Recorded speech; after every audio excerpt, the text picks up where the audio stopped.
Good morning and welcome back, everyone. Hope you enjoyed the last session where I introduced the course outline, and today we're going to start the actual course. So I'm going to start with an introduction to AI.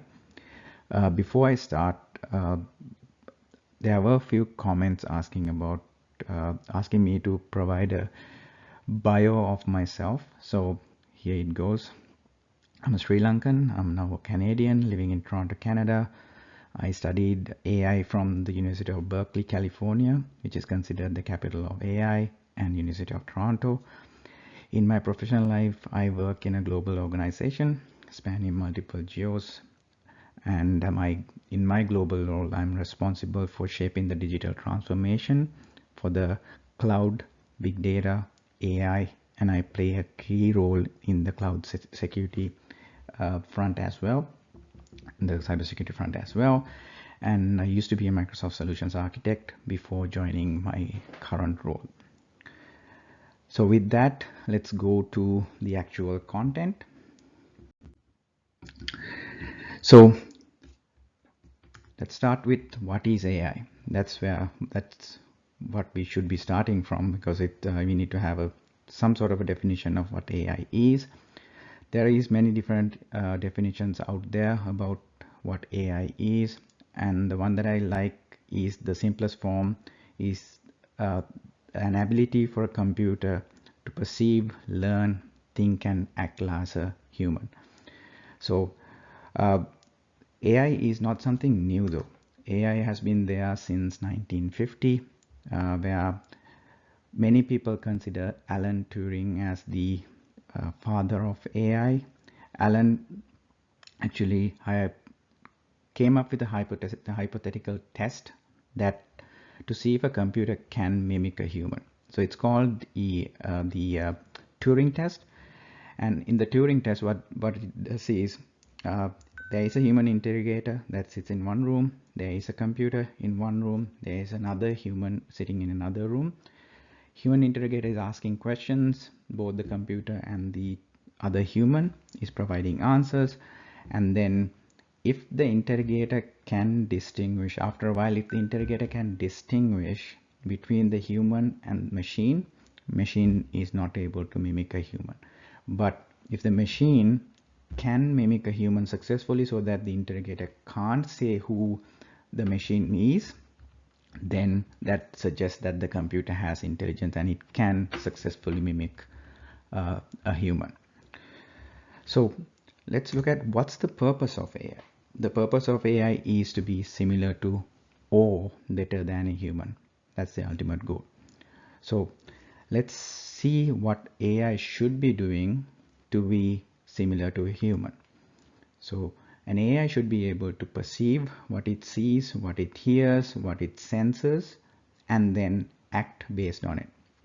So these perceiving and acting is in a circle. So the actions that it takes leads to more perception. So an action that it takes can lead to other things that it needs to perceive and act again, right? So it has to be a loop. So it has to continuously act and perceive so that it actually mimics a human. As humans, that's what we do, right?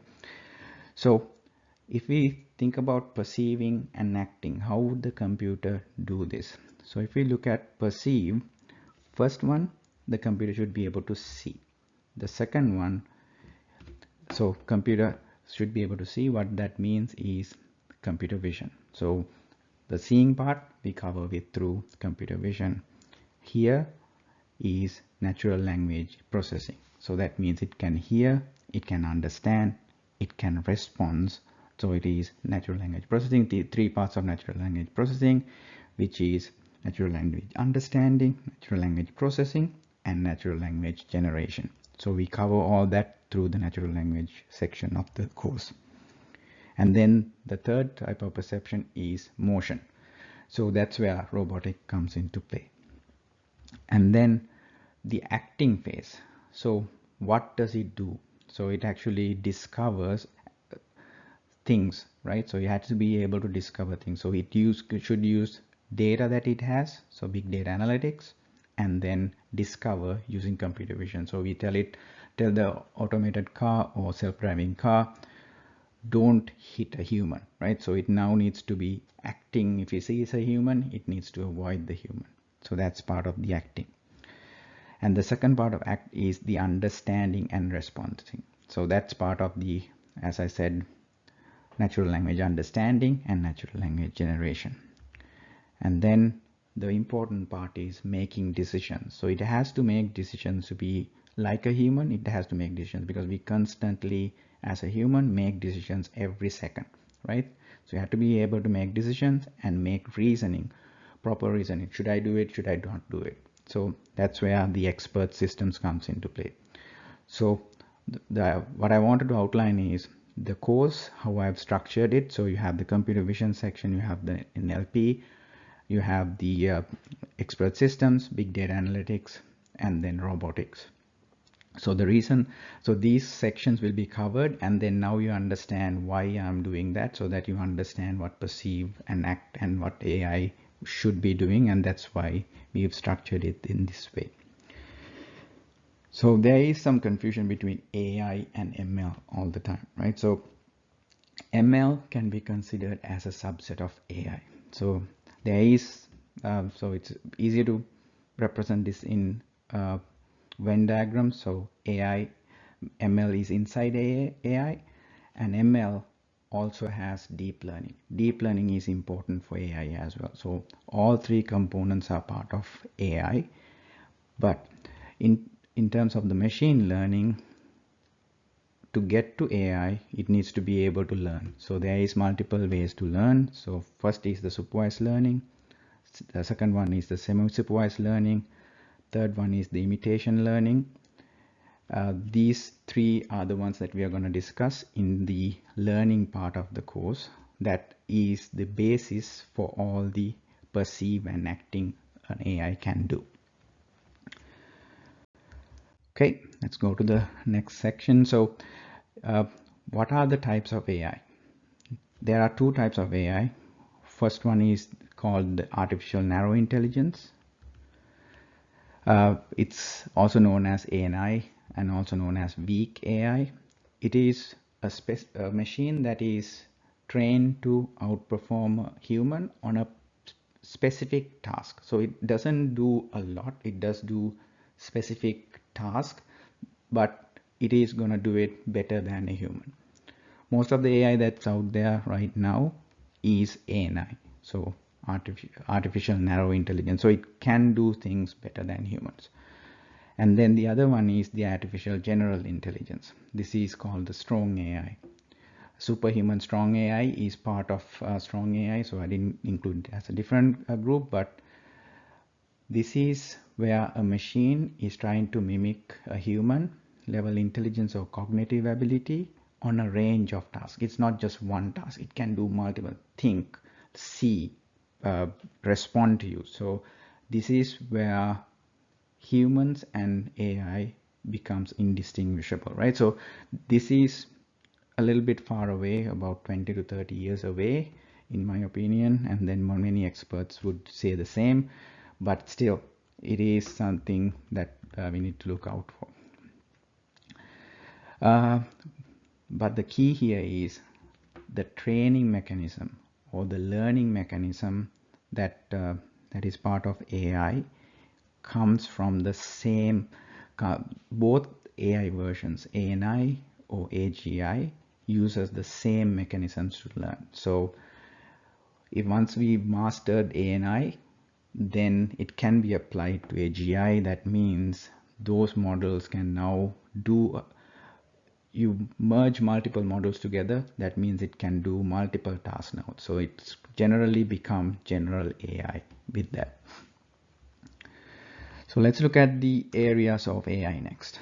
So as I explained, perceive and act.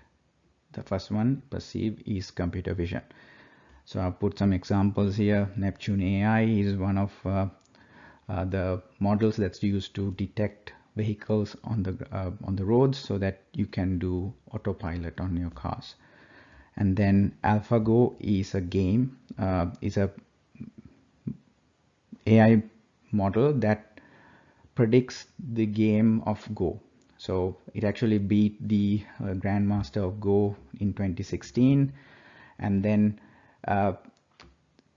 while we talk about this, I think everyone remembers Garry Kasparov, the chess grandmaster, losing to Deep Blue back in the 90s.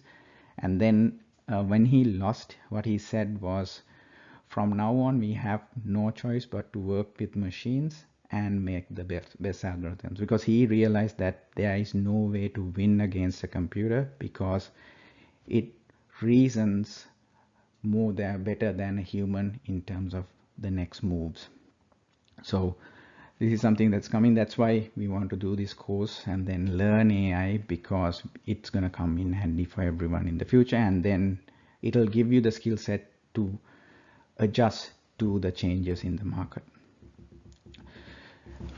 Okay, so going back to computer vision study, that we'll take a look at that. We'll talk about HydraNet, Waymo, and NVIDIA for Tesla. So Tesla has a self-driving car. There is relatively unknown Google's version of Waymo, but it is also a really top-level competitor in this space, and NVIDIA too. So we'll talk about NVIDIA is the pioneer who actually came up with imitation learning for self-driving cars. So I'll explain those in details later on when we get to the computer vision study section. And then the next step is the natural language processing. Google search, everyone uses Google. So it uses RankBrain to interpret queries to understand the human intent. So it's not just about understanding what the person's saying, it's about interpreting the user intent, right? So what did this user mean when they asked this question in the search, right? So we'll go through that, how it does it, how it ranks everything, how it extracts values from the text that you type in. We'll read through all that, or learn through all that. And the other popular one for natural language processing is your Alexa, Cortana, or Siri that you have on your phone. And then we'll talk about those as well. Then you have the big data analytics. So as I said, data is key for anything AI or machine learning. So big data, we'll talk about the ETL processes, and then how AI is applied on top of the ETL to come up with the sentiments, or come up with the data analytics that drive some of the businesses in the world. And then the next one is the expert systems. So right now, these expert systems exhibit decision-making ability, right? So in legal systems, they have these expert systems which actually can act as a lawyer to provide legal guidance on certain stuff. Similar expert systems are there in healthcare as well, because it can recommend medication for patients based on the knowledge that is built through the data that is being fed. So that again, we are going back to data. Again, we are going back to properly labeled data. So I'll explain the importance of properly labeled data in some examples when we get to the natural language processing, computer vision, and the expert systems, because if you label the data wrong, your model can be the best in the world, but it will spit out the worst results. And then lastly, we look at robotics, and cobots. So cobots is an important topic that we are going to cover, because this is where I see most of AI and humans playing together, right? So we'll get to that. And then in the picture there that you see, it's the Amazon warehouse. They use these Kiva robots to move things around, and then they are the ones who bring all the goods that needs to be shipped out to the shipping locations, and then people get them in and then ship it out. And then this brings us to the end of this session. So I'm going to pivot a little bit in the next session, where I'm going to talk a little bit about the AI in business, because this is an important part, because businesses drive AI requirements, businesses drive AI adoption, businesses drive AI related transformation. So we'll pivot a little bit and then talk about AI in business. so that whoever is in a managerial sphere can learn a little bit more about how to use AI in their business. And thank you for watching. This brings us to the end of the session. So please post any comments or questions that you have on the lesson on YouTube or on my Twitter page, and I'll try to get back to you with the answers. And if you liked the session today, please leave a thumbs up, and I'll see you next time. Thank you.